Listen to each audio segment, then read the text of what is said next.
Hello, my name is Aaron. Welcome to Board Games, Bricks, and Hobbies. Today I'm reviewing the LEGO Speed Champions McLaren Elva.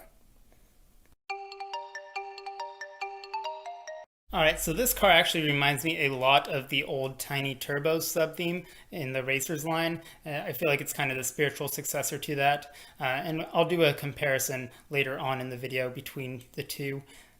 But as far as comparisons to the actual automobile, well, I wasn't really familiar with it, so I looked it up, and suffice to say, it's not entirely accurate. Which is not to say it's a bad set.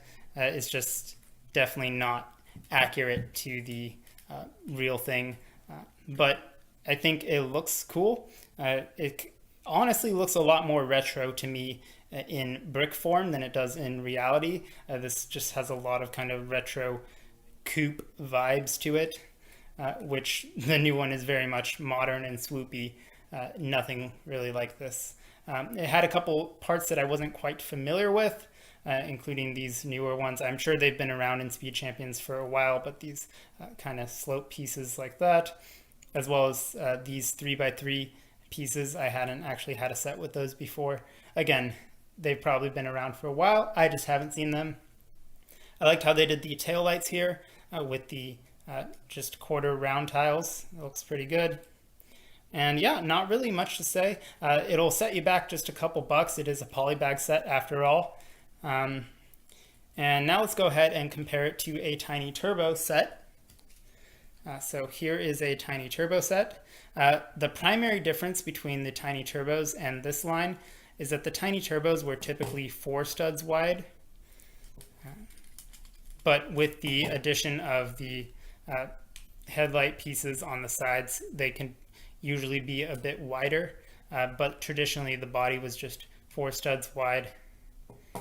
So as you can see, the other big difference is obviously the stickers.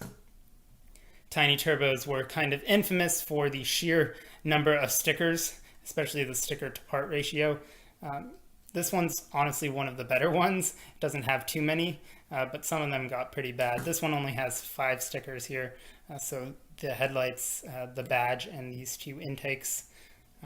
But this one has just a whole lot more speakers.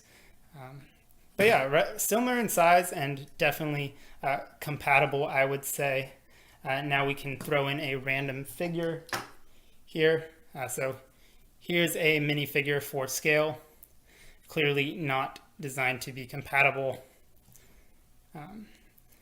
But yeah, I think it's fun.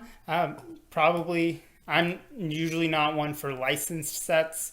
I prefer more just original concepts, and for that, the Tiny Turbos theme definitely had a lot more of that. But still a decent set if you can get past the inaccuracies and just look at it as a LEGO set itself. I was rather impressed with it. So thank you so much for watching. I hope to see you again in another video. Once again, you've been watching Board Games, Bricks, and Hobbies. Take care. Bye.